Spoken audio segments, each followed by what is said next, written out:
Hi, hello, and welcome back to my YouTube channel. It has been a long time since I've recorded and uploaded here. I definitely felt like I needed a little bit of a sabbatical after Vlogmas, which was a whole month of uploading a lot of videos. And now I'm back. One of the other reasons I wasn't recording for the past couple months is that I was really hemming and hawing and researching about whether or not I wanted to get a new camera that I could use for video content creation. And if you've been here before, you probably notice immediately that we have higher picture quality. So I have upgraded my setup. It's really fun. Like, the focus is really beautiful. I can't wait to show you things in detail. Um, And this is my first time recording with this camera and lens, as well as using the mics with this camera. I think everything is working properly. And it's also going to be a bit of trial and error, as it already was when I was recording with the iPhone, on my positioning in my house. My apartment is quite small. The lens I have is a 35mm prime lens, so I do need a fair amount of distance between myself and the camera. Anyway, yeah, I had been on the fence about it. I mean, I have always wanted to get a dedicated camera as soon as I started my YouTube channel, but I couldn't justify the expense when the iPhone does such a good job.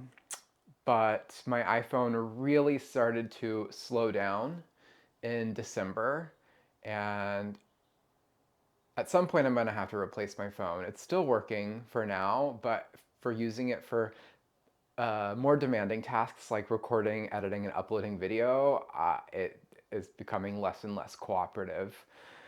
So the other thing that pushed me to get a camera and to choose the camera that I chose, this is a Sony EV EVZ10.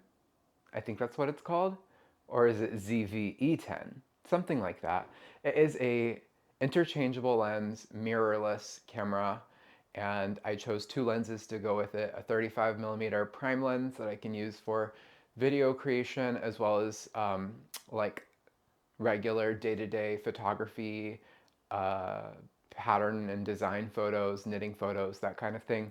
And then I also got a macro lens for photographing jewelry. And that was the other thing that pushed me to just go ahead and go with a camera rather than replacing my phone for the moment, because I knew I wanted a camera where I could do macro photography of the jewelry that I'm making.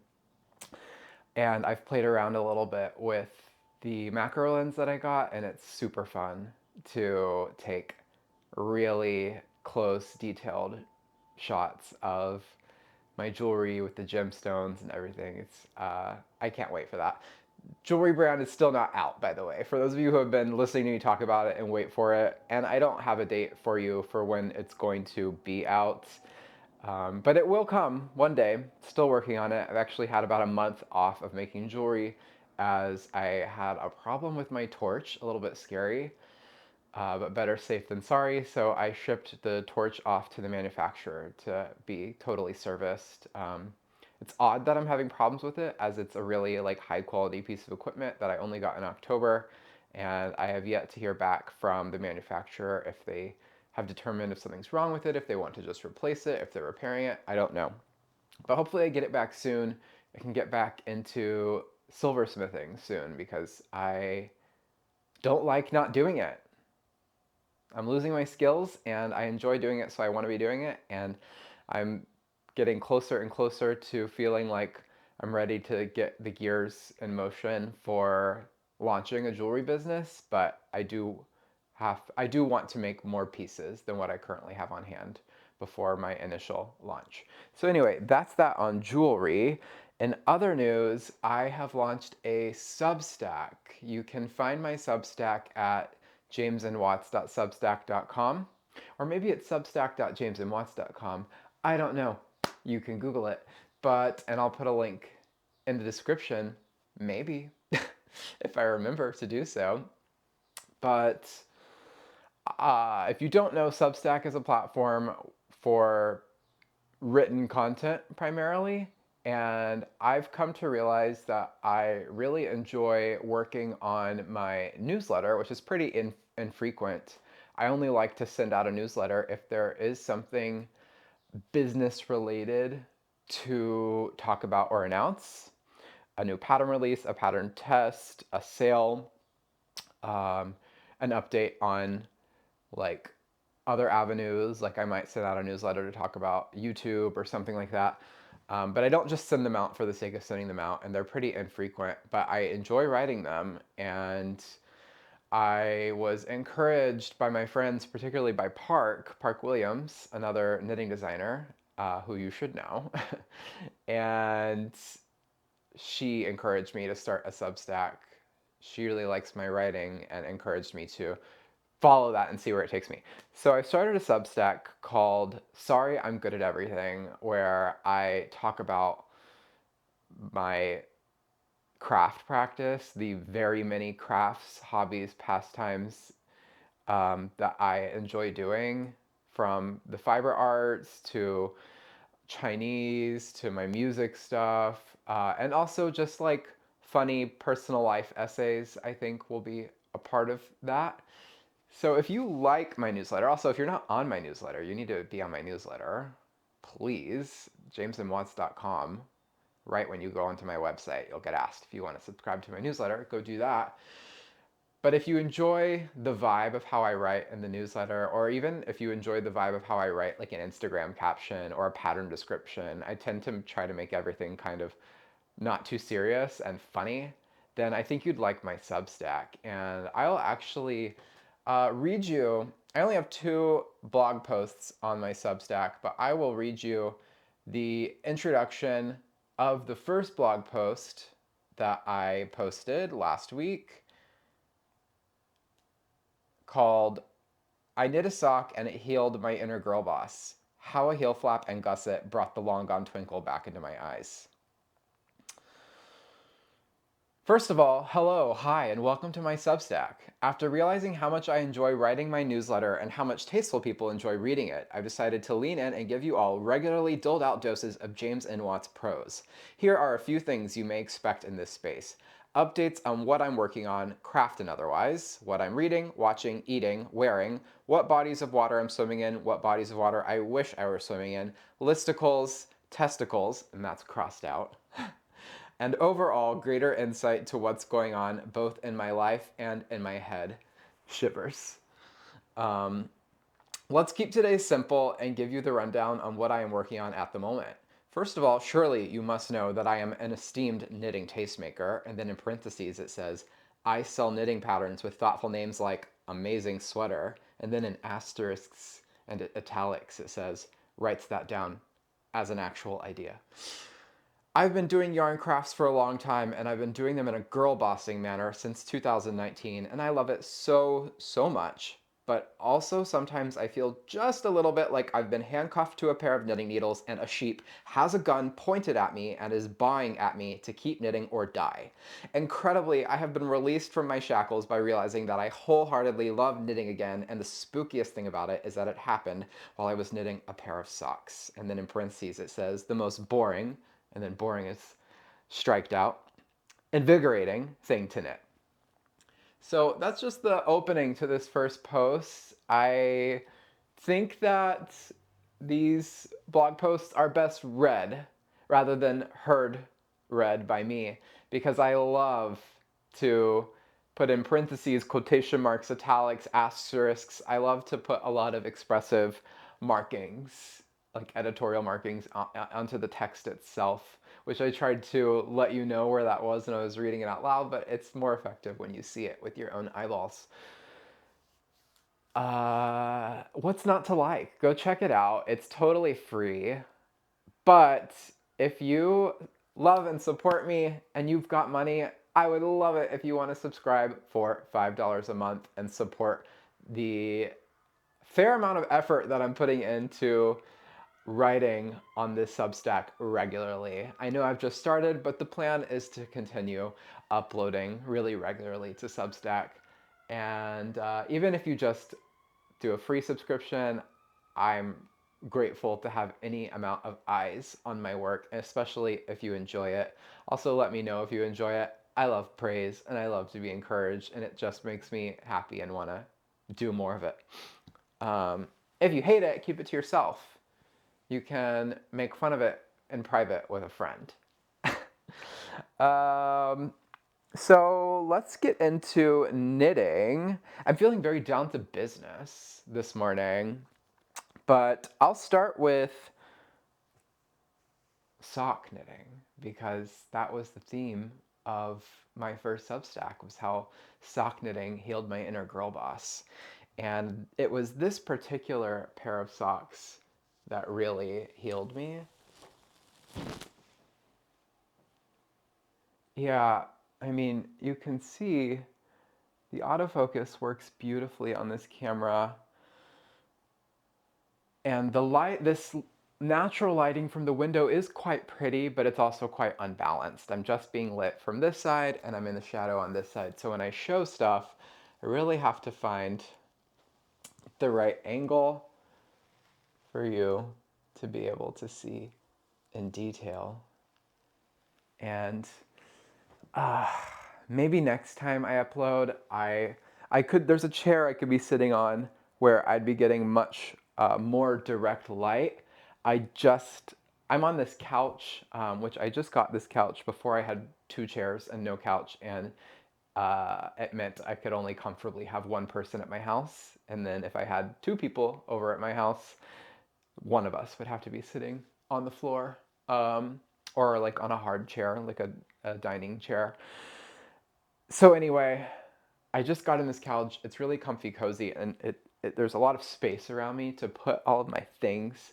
And I like being able to record all cozy like. I like the vibe of me being on the couch. Maybe I sit back here for a little bit, but I also like being closer to the camera so it's easier to show stuff, but you still get a pretty good view of something from back here. Anyway, so the story of these socks is that I bought the yarn, it's Regia 4-ply. I bought the yarn in the basement of a Mueller in Zagreb and in Croatia. And I started one of the socks, as I often do with socks. I've never been a big sock knitter. It takes too much time and patience, and I often can't get myself to finish a pair. So historically, I've only knit a handful of socks in the many years that I've been knitting. And of course I started it and then it got put away. And I had started it with my rib sock patterns because I had knit these. These are my original pair of rib socks that I just knit for myself. And then a year later, I ended up deciding to write those into the pattern that you now know as rib socks. If you don't know about it, it's a 2x2 rib sock with all over ribbing. So the ribbing is on the toe and the heel, and it flows seamlessly. It's a beautiful pair of socks. I also love the fit, feel of ribbed socks much more than plain socks. And some people are not crazy about knitting a lot of ribbing. I love the rhythm of ribbing, and I don't feel like it slows me down significantly from just knitting stockinette. Sometimes rhythm like that actually keeps me. It's not that I can knit it faster stitch by stitch, but it keeps me engaged for longer. I'm more likely to not want to put it down because there's some excitement to the motion. I feel like I'm getting blown out. The other great thing about this camera is that I now have a monitor where I can see myself. It has one of those screens that flips open for this purpose. It is a camera that is like primarily designed for vlogging, I think. So it has those kinds of features.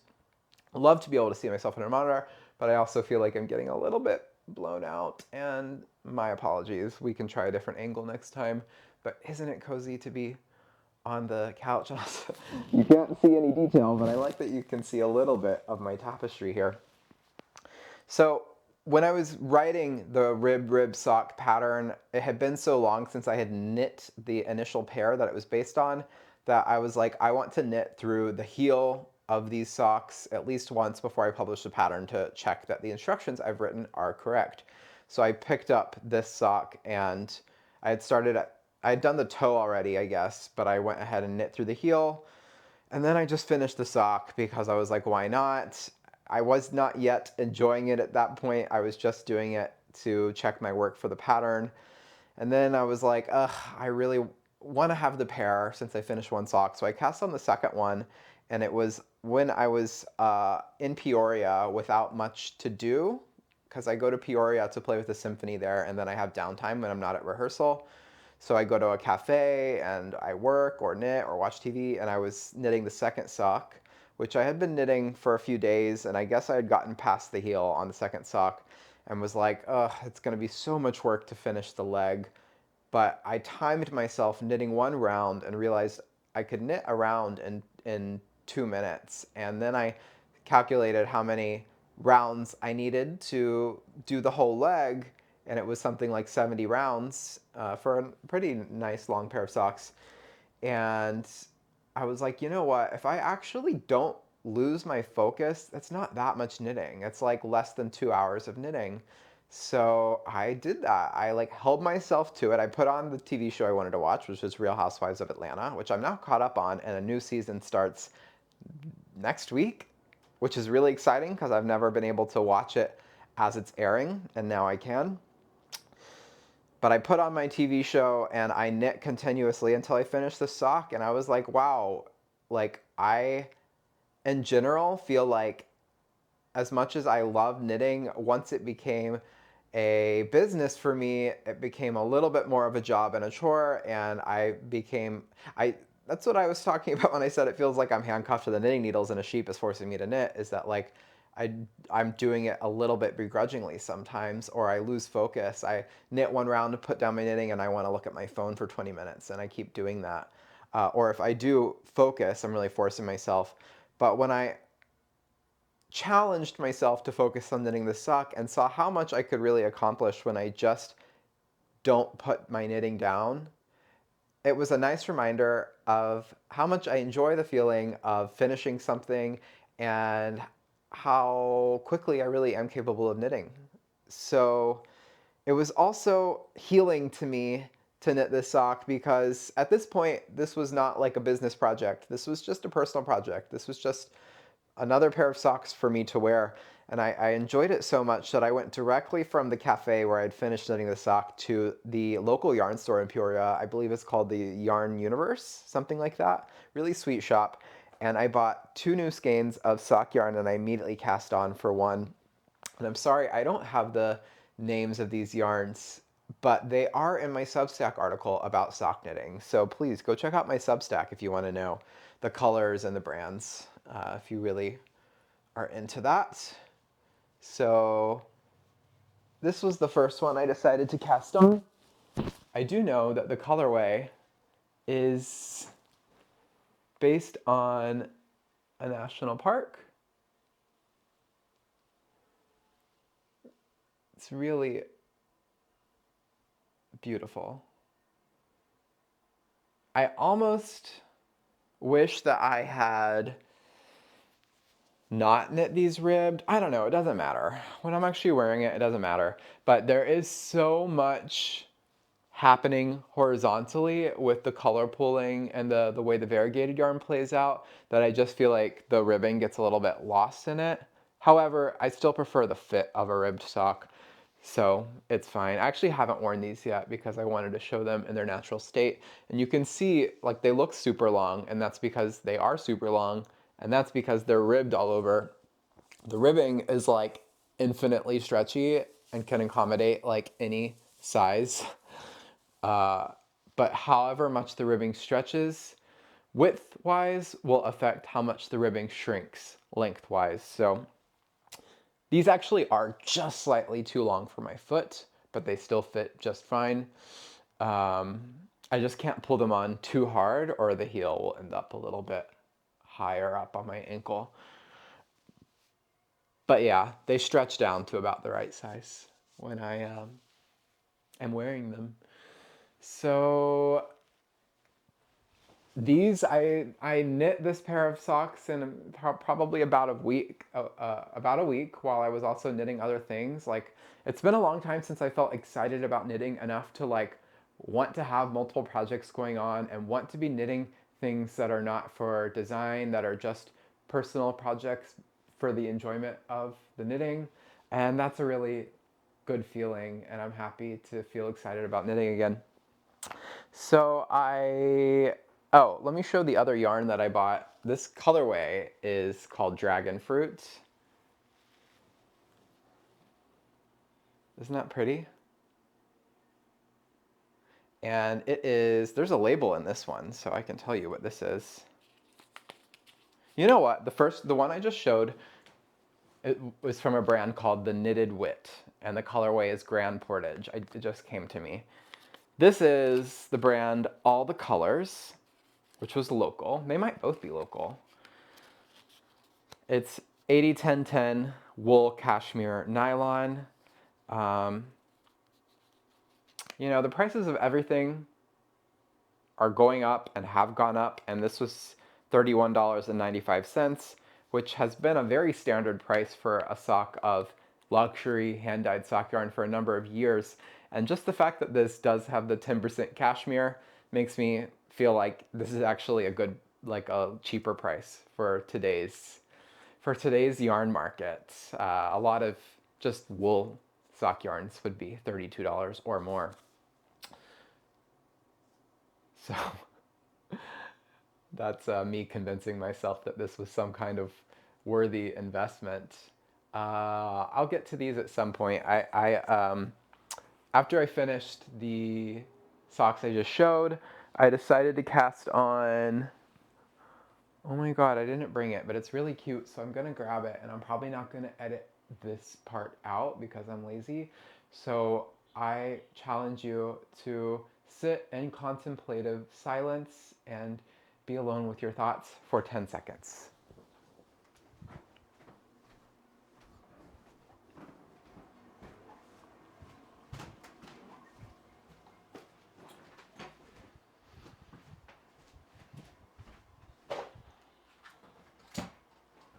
You know what? I don't know the range of the link between my wireless mic, the receiver, and the transmitter, so maybe you could hear me moving around and talking. Certainly you can now. But, hi. So here's my current sock whip. This is actually my first time doing like a traditional self-striping sock yarn sock. This was self-striping, but it's like self-striping gradient, which actually I feel like this style of yarn is my favorite. Sorry, that was not a flattering angle. I really love the style that the socks I'm wearing were dyed in, and if you know dyers who do I like that it's a repeating gradient. Like there are several companies that do gradient socks where it's like maybe it's 2 to 3 colors in the gradient, and it'll just maybe be a 50-gram ball or like 2 50-gram balls, one for each foot, that shifts through the gradient once across the whole sock. I don't like that as much because I have one pair of socks that's like that, and it's like my least favorite pair of socks that I've knit. I don't like that as much because you can't you you can only see like 1 or 2 of the colors because I'm wearing shoes. I like the look of a gradient, but I want it to repeat. So you see all the colors on the leg of the sock. But this is a proper defined stripes, self-striping sock. I was at Jessie Mae's house, and I'm always asking for treats and party favors, especially when I go to her house, because often she'll give me one. As I posted on my Instagram story the other day, anytime I see her knitting a pair of socks, because she's a sock knitting machine, and she's been a sock designing machine lately, I always ask if I can have the socks, because usually the answer is no, but sometimes she says, sure, why not? She just came out with the Moss Walker socks, which are very beautiful, elegant, like lacy, cable-y socks in a very, very dark green. They almost look black from ritual dyes, I think. And those are the ones she gave me recently. Thank you, Jessie Mae. But she also, I was seeing this pile of yarn she had in her apartment. She had 3 balls of pretty self-striping sock yarn. And I said, hey, can I have one, please? And she said, ugh, I guess, but just save me 40 grams so I can make a pair of shorties when you're done. And this is the one I chose. I haven't even gotten through all the stripes yet. There are so many colors. And the one that I just did up top, I don't know how well you can see it. I'm not really seeing it. Oh, it's so subtle. This has to be intentional. There is just like the lightest speckling and just this color. And I love that. I think it's so cool and pretty to have all of these solid color stripes and then to just do speckling on a stripe. Beautiful. 10 out of 10. Um, I'm finding a speckle so I can show you. You see the little blue speckling? Wow, isn't this camera nice? Yay! Happy with that investment. Um, these are from the company called the Yarn Jar. They are just on Etsy. I think they just do self-striping sock yarns. They are well priced. I know this is a labor-intensive way to dye yarn. And this colorway, I want to say, is something like summer wheat wildflowers or something like that. I used my leftover from my Pixel Tweed socks, which I used Frankie Gray Fibers, which is Jody from the Grocery Girls Knitting Podcast, her and her daughter's yarn company. I think this is called Lavender Haze, and I have leftovers of all three colors I used for that sock, and I'm not sure if I'm going to do the Lavender Haze for the heel and the cuff as well, or if I'll use some of the other colors I have.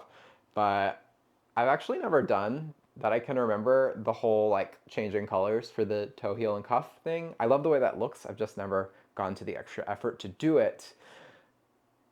I particularly decided to do it on this pair of socks so that I could save as much of the yarn to give back to Jessie when I'm done as possible.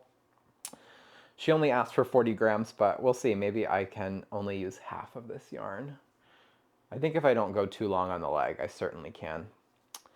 I'm knitting on size 0 needles, just doing my usual toe-up vanilla sock pattern that I always use from my brain, with a short row heel.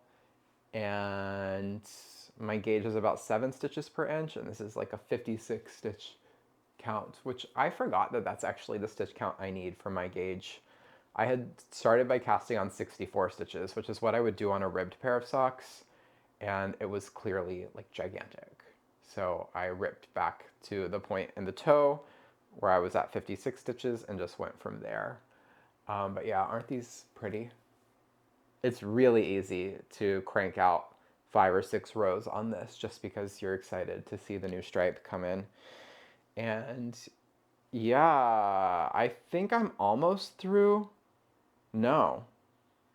I was about to say I think I'm almost through the colors. Yeah, I am. I am. I think I'm going into like a mustard yellow and then like a taupey brown, and then I think I'm back where I started with like a rusty color. And I'm almost ready to start my heel. Maybe one more stripe.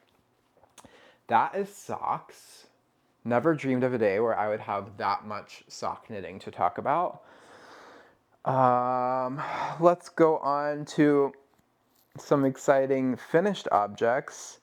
I don't think I ever showed this in its finished state on the podcast. So this is my practical sweater, which came out in January.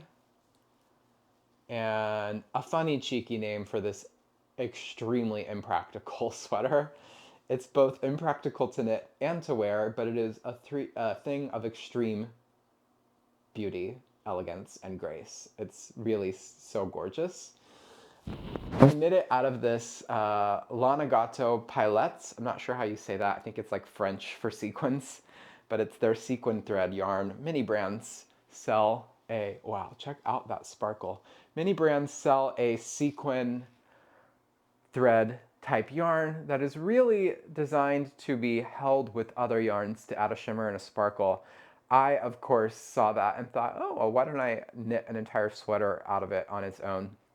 It's not super pleasant to knit with. It's very splitty.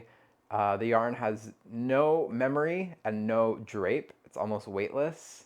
And that's a quality that makes it difficult to knit. It's helpful when yarns are affected by gravity and want to actually hang on the needles. Whereas these just like, you can force them around the needles and knit them, but they just sort of float the whole time. Very easy to snag. Gosh, I'm not selling this, am I? Here's how I want to sell it. I think this could potentially work beautifully in a normal yarn.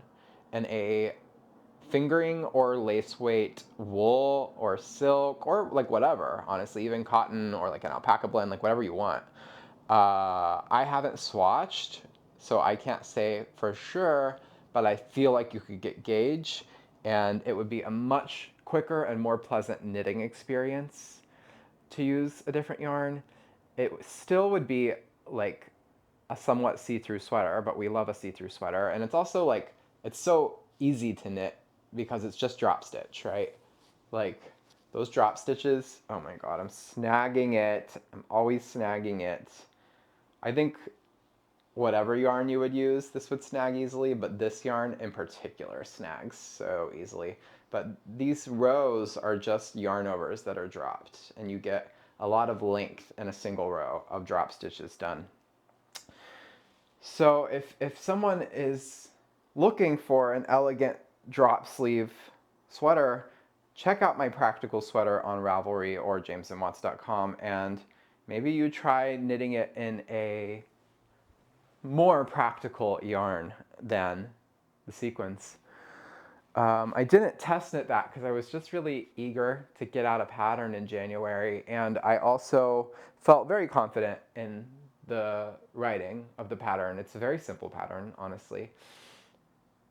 But I do regret not having it tested just because I've yet to get to see someone else's version of it. A few people did purchase the pattern when it came out, but unless something's been uploaded really recently, there's no projects for this on Ravelry yet, and knitters want to see that. It helps sell the pattern if they can see that it works on a multitude of body types and stylings and vibes. But I, as a designer, just get a lot of enjoyment from seeing that. I love to see the creativity of other knitters and what yarns and colors and styling they choose. So hopefully one day I get to see another version of Practical Sweater. I think I learned my lesson that it is pretty much always going to feel worth it to take the extra time and effort to administer a test knit. I always think the feedback's quite valuable, even if there's no like major mistakes in the pattern that need to be corrected. But mostly because I would just really like to see more of these out in the world. That's that. And then I've shown this on Instagram and in my newsletter, and I talked about this design a lot in previous podcast episodes. This is it's called A Shirt of Fire and Ice, and it's knit out of Spin Cycle Dyed in the Wool, or whatever their worsted weight yarn is called.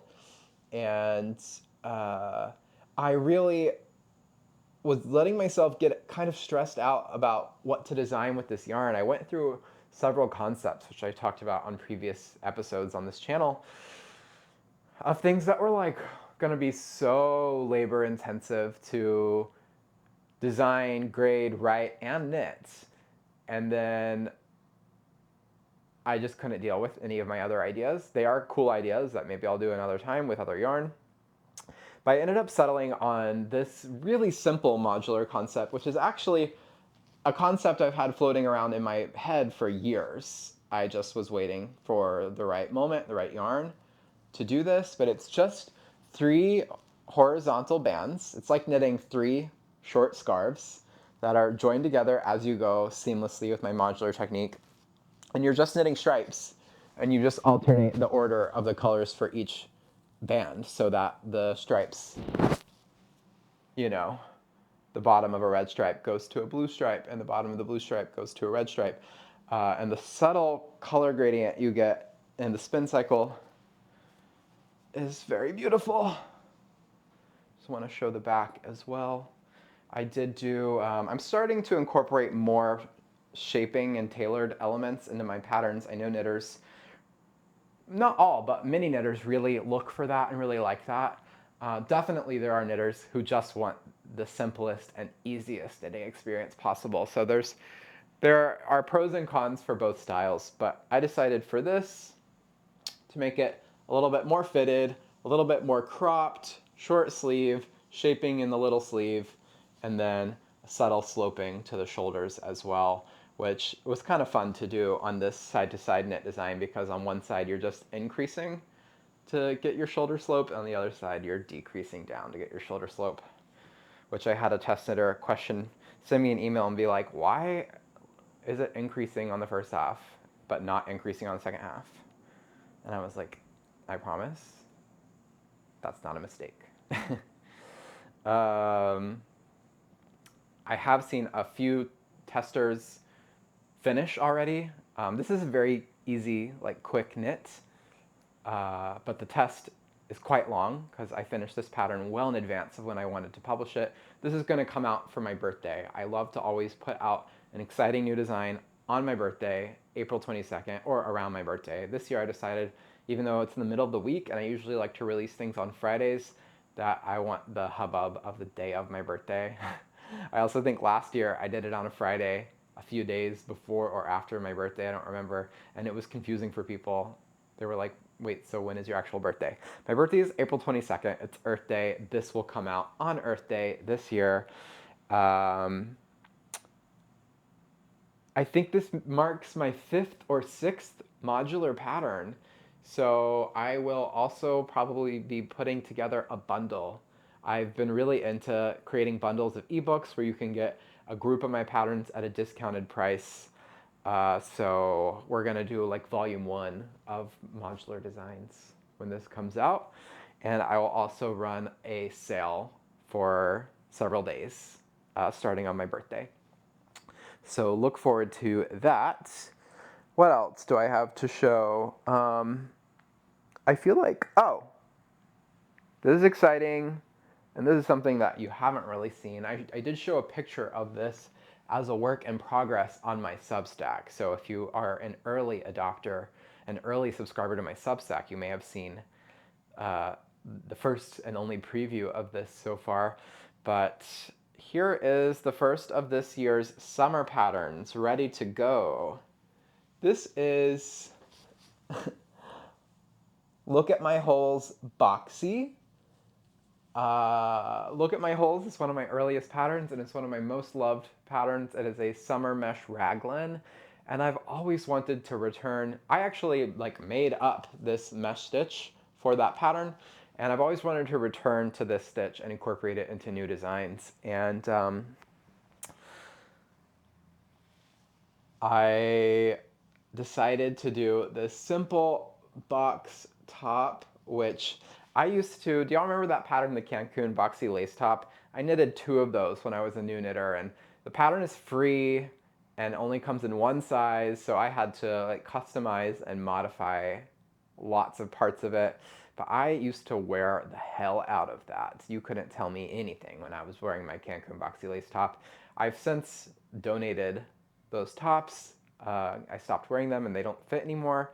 But I was looking at old pictures of that and thinking, I love a lacy boxy top and I want to design one with the Look at My Holes mesh.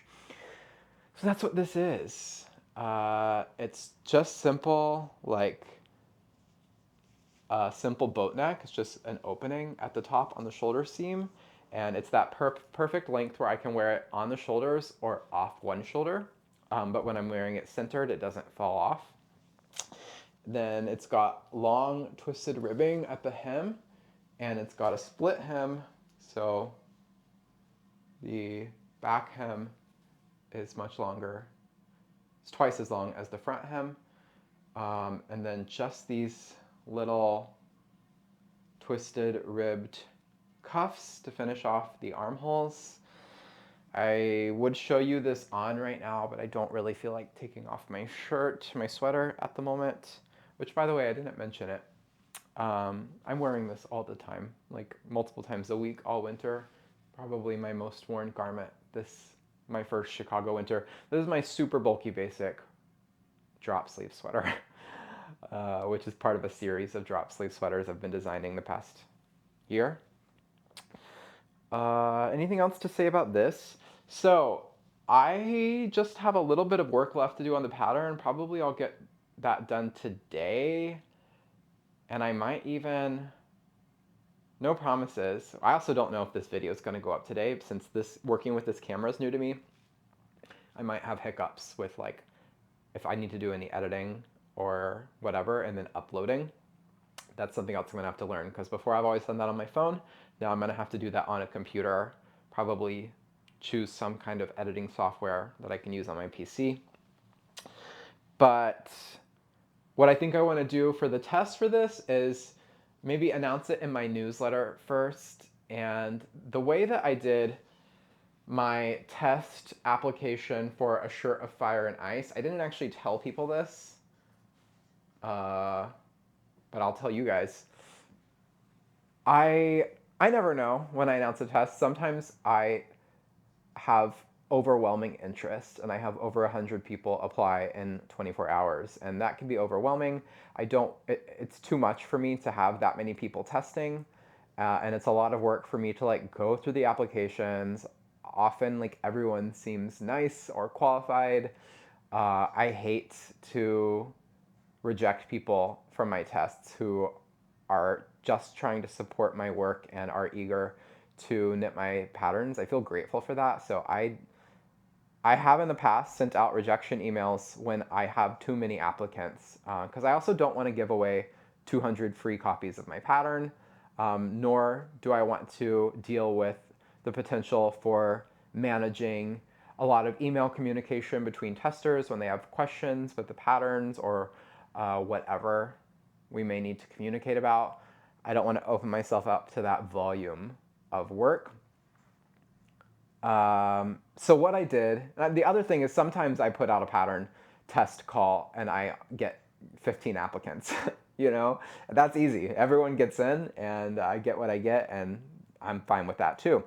But what I did for a shirt of fire and ice, which I was very happy, there was a lot of interest when I announced that test and I was getting applicants quickly, is I just am accepting everyone who applies as they apply, as my schedule allows me to keep up with the test application, and I'm closing off sizes once they kind of are at capacity. So I don't know that that'll always be my system for test knits, but for now, that feels good to me. I just close off the application once it's full, rather than having to, it feels very arbitrary to try to find reasons why I prefer one person over another, and I don't like to do it. So that being said, if you are interested in testing this, which will be my next thing to go up into testing, get on my newsletter because I do think I want to reward newsletter subscribers with first dibs. And yeah, I'll probably talk about this on my Instagram too, honestly, just to drive even more traffic to my newsletter. But yeah, the key will be applying early. And of course, now that you know you'll get in if you apply early, but please apply only if you think that you're going to be able to finish on time. But this is a pretty quick knit. It's a pretty fun knit. I'm excited to style this. I love to wear a boxy lacy top like this just with a white tank top underneath. And I also love to wear it with nothing underneath, particularly in the summer on a beach day. So that is Look at My Holes boxy. What else do I have to show? I am working on DK basic drop sleeve sweater. It's the last of the last remaining two. Wow, is that not beautiful? Of course, this is Noro. You know I love to use Noro. The thing with all of these drop sleeve sweater patterns is that I write them to where you can knit them in the round or flat. I've said it many times But just to explain it again, if I'm knitting self-striping yarn, I want to knit flat and seam because I think it's more beautiful to have wider stripes rather than really like narrower stripes and quicker color changes. You have to knit from the shoulder to the armpit flat either way. That's the other major reason. If you are knitting self-striping and you knit flat to the armpit and then you switch, the stitch count doubles when you join in the round at the armpit, then your stripes will reduce in size by half, right? If you had 2-inch stripes, then they become 1-inch stripes. And then just visually, there's an inconsistency there. This has been finished for a while, this back panel, so it's a little bit wrinkly. But I'm working on the front panel. Haven't been working on it much because I'm not in a hurry for this. I think I won't come out with this pattern until fall. But I'd like to finish out the series. So after this, I just have fingering. I cannot say these pattern titles. They're so basic and utilitarian, but they're a mouthful. I have fingering basic drop sleeve sweater, and then I'll be done with the series and the ebook. If you are someone who purchased the ebook earlier for a lower price, then you win because you get all the patterns for the lowest price. But if having a collection of 5 drop sleeve sweaters, all at different gauges, going from 3 stitches per inch going from 2 stitches per inch to 3, 2, and then 3, and then 4, and then 5, and then 6 stitches per inch. Yeah, that's my 5 sweater weights. From super bulky, bulky, worsted, DK, and fingering. If that's something you would like to have in your pattern library, I do encourage you to go ahead and buy the ebook. I think it's only $20 right now. Every time I've added a new pattern to it, the price goes up. But the way purchasing an ebook collection on Ravelry works is that I can add new patterns to the collection that get sent out for free to people who've already purchased the collection, right? Is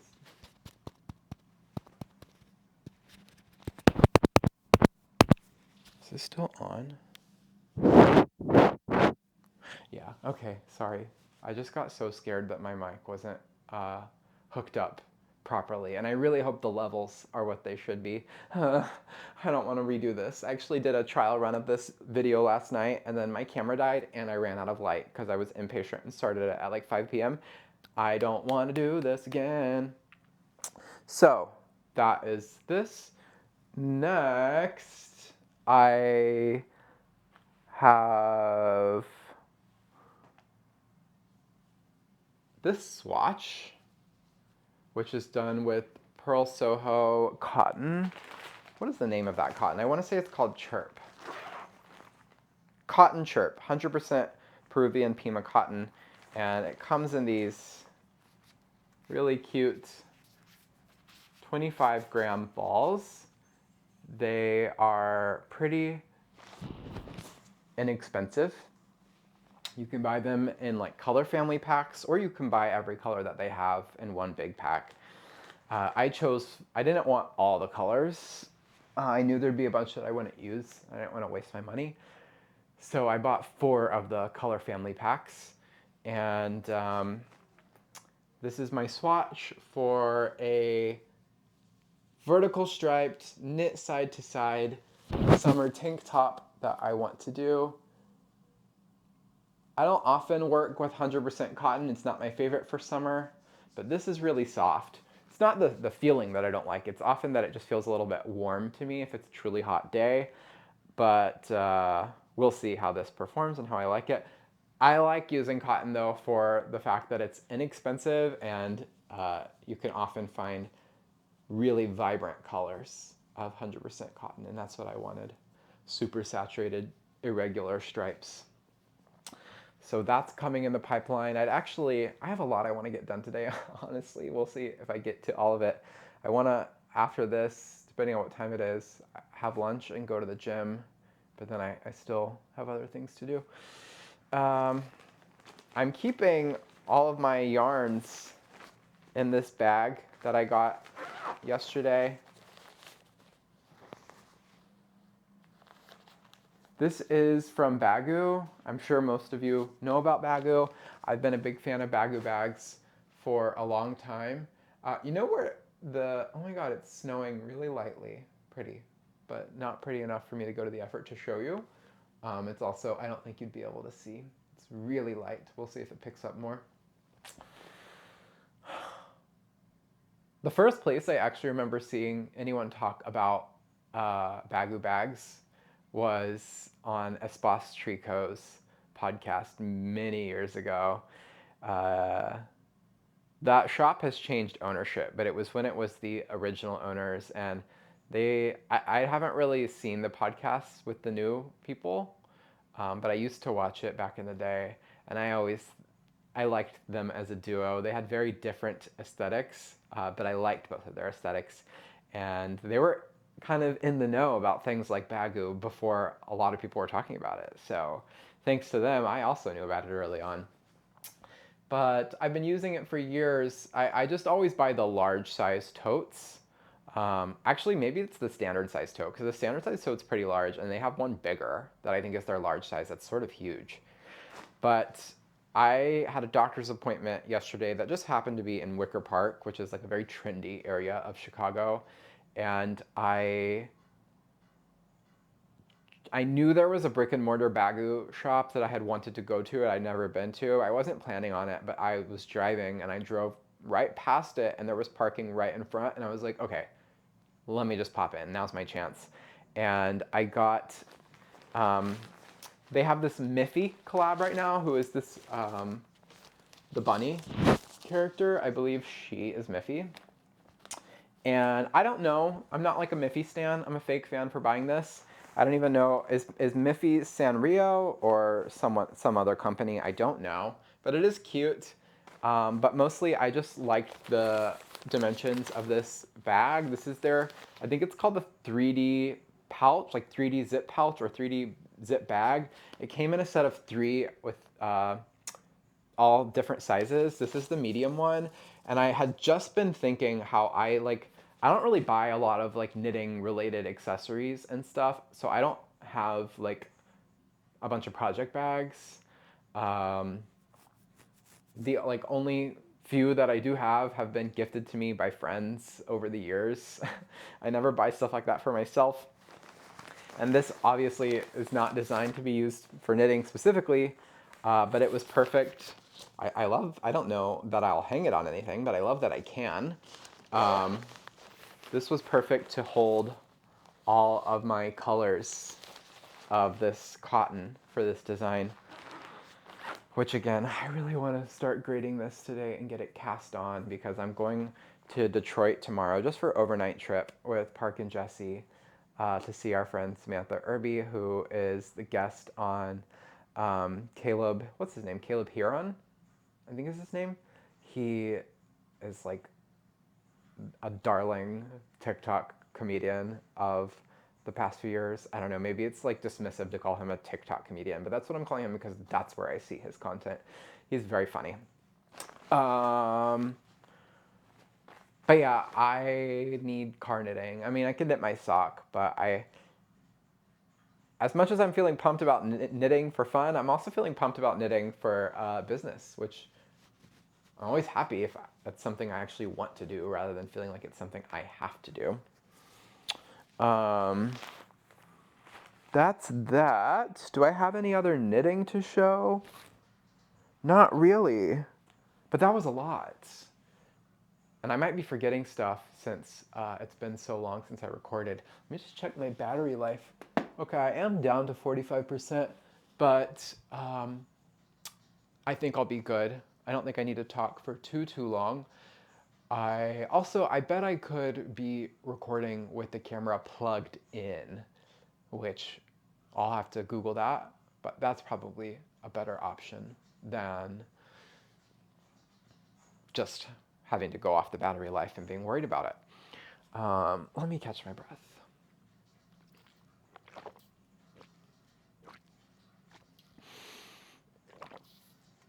I love water, guys.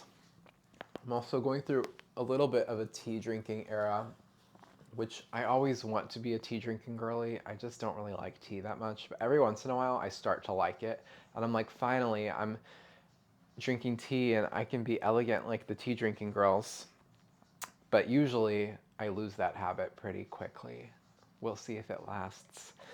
What kind of got me into tea was that I was at Caribou Coffee for the first time, which I didn't know what that was. Apparently, it is a Midwestern staple coffee shop in a lot of like smaller towns, and people love it. And I know why now. The coffee's really good. There's a lot of fun drinks too if you like a sweet or flavored coffee. But I told Jessie May I was there, and she knows all about Caribou Coffee, and she told me that they have a really good cinnamon tea, and she asked me to pick her up some, and I did. And then when I saw her and gave it to her, we decided to make a few mugs, and it was really delicious and naturally sweet. It was like naturally sweet and spicy, and I drank that mug up, and then it tea pilled me. So drinking tea, I always want to be drinking soda. I'm at the moment. Every time I go to the grocery store, I go to the soda aisle and I think about buying soda. And lately I haven't been. And that is for the best because I can save money by not buying soda, especially if you're buying name brand. It's gotten so expensive. And I also, when I have like a 12 pack of soda, I kind of lose self-control and I start drinking. I go through it quickly, so then I waste that money quickly, but I also drink less water. And baby, I like to be drinking water. I like to be hydrated, okay? Um, One other thing I can talk about related to yarn is my progress on my Inkloom. Yay! I just love the way the Inkloom looks. It looks like primitive yet complex, and if you don't know what it is, you would just see it and be like, what am I looking at? But I don't have time to do it as much as I'd like, especially when I finish a project. I don't have the mental capacity for project planning and setup. Warping the loom is definitely like, you need to set aside several hours for that, particularly in the case of tablet weaving, which is what I'm doing, where I have these cards. It's also known as card weaving. That it uses a lot of yarn, and it is I can't just, like when I do plain weaving on the Inkloom, I can just warp the loom directly. When I'm doing tablet weaving, I need to like uh, cut out all of my warp threads and then like organize them and like methodically thread them through these cards. So often threading the warping the Inkloom for tablet weaving ends up being a 2-day task. It's like a few hours the first day and a few hours the second day. But then once it's done, I can weave for as long or as little as I want, which I really like. Especially, let me just show you the pattern already. Isn't that beautiful? You can see more of it on the back. I've already woven quite a decent length. I love this pattern. I found it on Pinterest for free, and I modified it a little bit to suit my needs because, as I said, tablet weaving uses a ton of yarn, honestly, and I am using this pretty cheap cotton from Hobby. I ordered a ton of colors of it several months ago when I got into Inkloom weaving just because I wanted to have a large amount of cotton yarn in several colors at my disposal rather than like having to pre-plan projects and order yarn on my basic, like on by project basis, like as I need it. I didn't want to do that. I just wanted to have a nice cache of yarn ready to go. But with the original pattern, it would not have had blue borders. It would have just had more yellow, and I realized that I had a full skein of the yellow, and I was going to use every yard of that skein. Even I was going to run out well before finishing the pattern if I didn't modify it. So I modified it and added. I was able to eliminate like probably like 18 warp threads that were supposed to be yellow. I've converted to other colors. So mostly to blue for the border and a little bit of red. Anyway, that's not particularly interesting. One other thing I will say about this pattern, this is only my second tablet weaving pattern, but this one is much simpler. This is a very standard style of tablet weaving pattern called 4 front, 4 back, meaning the pattern is you turn the card forward once and then move your shuttle, turn it forward a second time, move your shuttle. You end up turning it forward 4 times in a row and weaving each time, and then you go backwards 4 times. So it's really nice. All the cards are turning in the same direction, and there is a very easily memorized pattern to it of 4 front, 4 back. Whereas more complicated patterns, your cards are turning in different directions, and also often like 4 front, 4 back is eight picks total for the repeat. The other tablet weaving I've done was probably like 30 picks before the pattern repeated. So it was like 30 different lines of instructions of cards turning in opposing directions. So I love that I don't have to think about or look at any pattern. I can just weave casually while I watch TV with very little thought. Don't have any plans for what I'm going to do with this belt. It's very like medieval jester core design and colors. I could wear it around my waist. I could put it as a strap for a bag. I might just hang on to it for a few years. And when inspiration strikes, inspiration strikes. One thing, and I don't have any immediate plans to do this because I have so many crafts and hobbies and projects on my mind and that I'm trying to do right now. But I would love to make some smaller trims and maybe do like a button-down shirt where the button band is tablet weaving, and maybe the hem of the shirt is tablet weaving. I think that could be very beautiful. So that's something I'd like to do. What else can I report? I got an upright piano for my apartment. That is super exciting. God, I'm very nervous about having to edit this video because I don't know how that's gonna go. So no promises, but if I can figure it out with ease, I might insert a little clip of me playing my piano. It does really need to be tuned and serviced. I got it off of Facebook Marketplace, but I think I'm quite happy with it even in its current state, but I think it could really shine when it's been worked on a little bit. So don't mind the tuning if I do put in a little clip, but I haven't had a piano of my own ever in my life.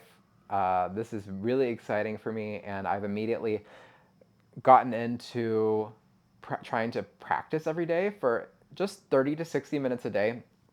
I'm working on primarily a Mozart sonata, one of the easier ones, but challenging for me because I haven't played any rep like that in many years.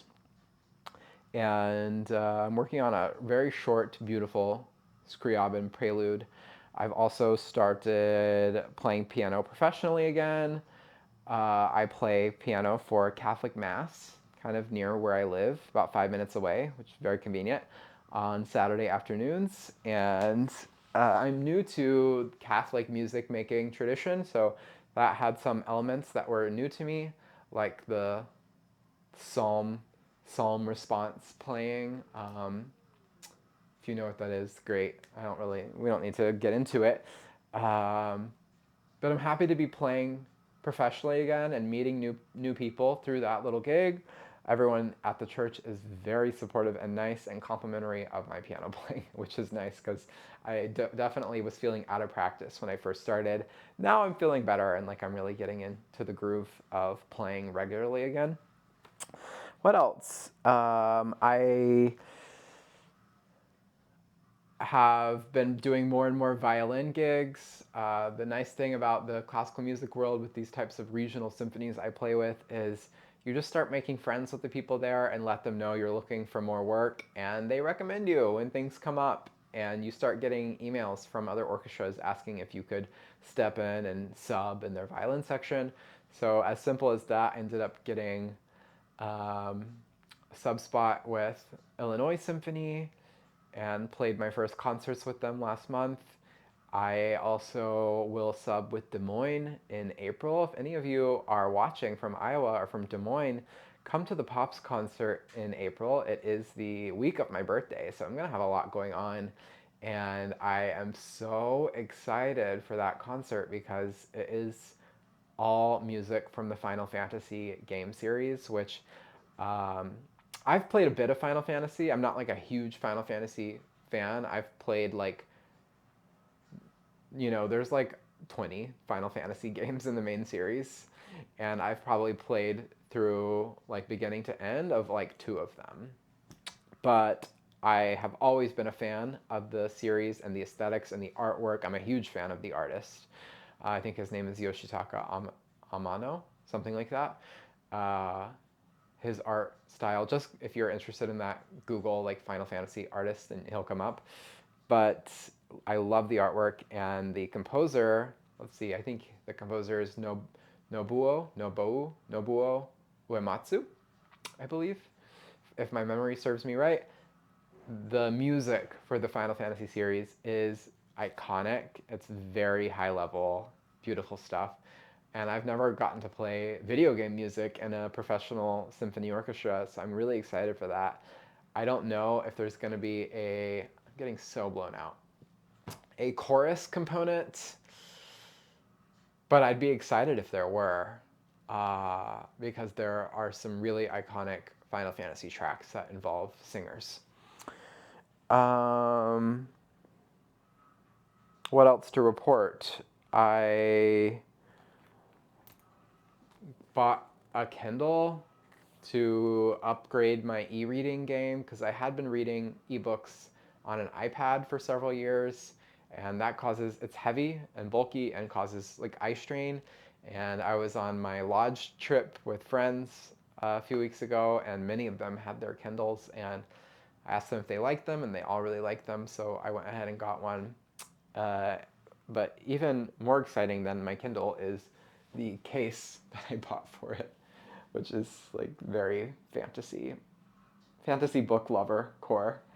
Um, I read The Name of the Wind by Patrick Rothfuss, and I absolutely loved it and devoured it. So I've gone straight into book 2 of that series, which is The Wise Man's Fear, I think. It's either The Wise Man's Path or The Wise Man's Fear. I'm a little bit slower on that one, but I'm really enjoying it nonetheless. It's a controversial series because it's supposed to be a trilogy, and the second book came out like, I don't know, 10 years ago, and the author has given no indication that he is interested in seriously pursuing the series further. There is a very good chance that the series will remain unfinished, and I like to scroll on Book Talk, the TikTok part of TikTok where people talk about books. And particularly, I'm into fantasy, so I want to see people talk about their fantasy recommendations. And these books get recommended a lot, but there's always people in the comments who are very pressed and take it really personally that the author hasn't finished the series. And it's like, he doesn't owe you anything creatively. He doesn't have to finish the series he started out, even if he set out to finish it from the beginning. Like, whatever, he can choose to do other things. He got really successful, he made his money, and now I think he's big in the Dungeons and Dragons world, and he like makes content playing Dungeons and Dragons. Good for him. Obviously, I'm loving the series, and I hope one day he wakes up and decides he really wants to finish it. But like, I'm glad I'm the type of person I can just enjoy it for what it is. Like, I can love the first 2 books and be happy. I mean, we'll see. Maybe the second book ends with like a horrible cliffhanger. Like, that would be unpleasant, but the first book was so enjoyable that even if there were no other books in the series and it was unresolved, I would not have regretted reading the first book. So that's my take on it. I recommend it if you're into fantasy, give it a shot. But if you are a completionist and it will keep you up at night, then don't start it. Other things. So here's something extremely exciting. My friends, Jessie May and Park Williams, also esteemed knitting tastemakers and designers, are starting their own YouTube channel on Wednesday. Wednesday, March what? Wednesday, March 12th at 6:30 Central Time, they are going live, and that is their plan for their new YouTube show. It's called Knit Nat Chit Chat. It's what it sounds like. They're going to be knitting and chatting and just talking about all things in the yarn and knitting world and also life, and it'll give you insight into both of them and their friendship. And I watched a test run that they did the other day, and I was hooked immediately, and they were only half going through the motions, and I still couldn't take my eyes off. So I'm really excited again. Go subscribe to them on YouTube right now so that you'll know. And I would subscribe for notifications since they are doing live streams. You want to catch that live and be able to participate in the chat and stuff. So again, Knit Nat Chit Chat, Wednesday, March 12th, 6:30 Central. You can also follow their Knit Nat Chit Chat Instagram. They will be posting their lives once the live show wraps up. I think they're going to do this once a month. That's the plan. Do a live and then post it. So if you miss the live, you can still watch it after the fact. But yeah, it's fun and exciting to catch the live if you're free. So go support them. I also, since I've been really enjoying knitting even more lately, whenever I get into that mindset, I usually start seeking out more knitting related content. So I've been watching a lot of new YouTubers on knitting and enjoying them, but there's one I want to highlight and recommend in particular. Her name is Hanan Bonet, Hanaan Bonet, Bonet. She is prolific. It's clear to me that she has a very developed sense of personal taste and style. She has gorgeous color sense. I don't think she's even been knitting that long, a couple of years maybe, but is quite like skillful and dedicated to it. Like she produces a lot. She just had a baby actually, so congratulations to Hanan on her growing and beautiful family. Um, yeah, I just really like her aesthetic and I like her vibe. She's not like me at all, where I like to yap about all sorts of unrelated things. She's pretty like focused and cut and dry and black and white, and she also kind of has this vibe of she's almost like monotone and sounds really unexcited about what she's talking about, but that is charming and appealing to me. I like it. It like makes me want to watch more. It's funny to see someone who's kind of like a little bit like this. Like I don't really care, but it's clear she's obsessed with knitting and cares about it a lot. Yeah, so check out Hanan Bonet if you're looking for more people to more knitters to watch on YouTube. She only has a few episodes. I think she's kind of new to YouTube, and I've only watched her most recent one. I didn't watch the backlog. I'll probably just watch new videos as they come out. It might be a while since she just had a baby. But I followed her on Instagram, which you can follow her on Instagram too. Her grid is very beautiful, and she posts a lot of stories, and she's already back to knitting post baby. There's also an Instagrammer I've been love lately. Her name is Kibildis Hand Knits. That's Kibildis. Kibildis. I don't know if I'm saying that right. Kibildis Hand Knits. She does all very fine lace work. I love lace knitting. It's very inspiring to me as I've tried to start developing a knitting habit that is separate from my own design practice these past few weeks with all my sock knitting. It's also made me excited to maybe try to find time to devote to actually knitting someone else's design or pattern, and to also get into other parts of knitting that I love. And I love lace knitting, but I don't necessarily at the moment want to design a large fine lace like accessory. I'd much rather knit someone else's pattern for that. So she is a designer, and her aesthetic is so unique. It's very like of another time. It's very like old world witchy, but also modern and eccentric and unique to her, which like I love. There's a lot of younger, newer knitters, let's say like post-pandemic knitters under 25, who are like this new squad of cool girls, and I love what they're doing. I love their aesthetic, but I can also really appreciate someone like Kibildis, who is doing her own thing 100%, and the people who it appeals to really strongly, and I'm one of them. Like I can't get enough of her Instagram. I like everything she posts. Um, and I actually ordered some cobweb weight yarn because I'm delusional and I think I'm gonna commit myself to doing a gigantic like Shetland lace knitting piece on tiny needles and minuscule yarn. That yarn should come in tomorrow. but I'm really excited, and I hope I actually manage to finish something for that. Anything else to report? I have been playing Balatro. I heard it might actually be pronounced Balatro. Um, I like to call it Balatro because it sounds nice. That is a poker-based card game. If anyone ever described a video game to me like that as a poker-based card game, I would have zero interest in it. But I cannot tell you how much I enjoy playing Balatro. It is so fun. The graphics and animation and music are all really aesthetically pleasing and cool as hell. And it's like not a standard, it's not just a poker game. It's like a cool card game with a bunch of magical cards that like have cool effects. Um, I can't describe it well, but you can play it on every console. You can play it on, your Switch, your PS5, your PC, and you can play it on your cell phone. So I don't know how much it costs on your phone, but if you like a game, I highly recommend you check out Balatro.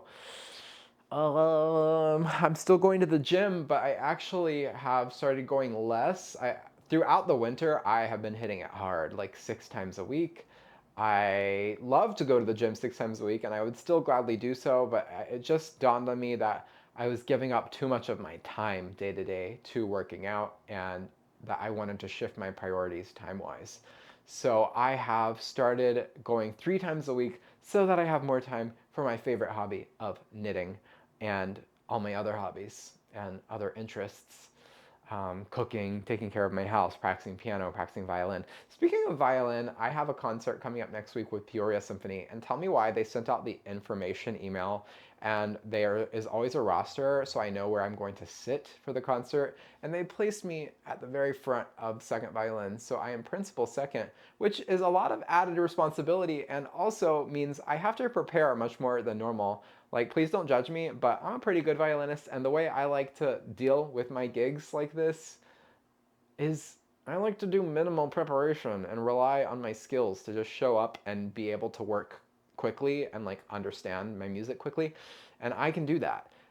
But if I'm sitting principal, I have to show up knowing the music and knowing how it goes because people then rely on me. Anyone who's sitting behind me relies on me to not be making mistakes so that they can follow me.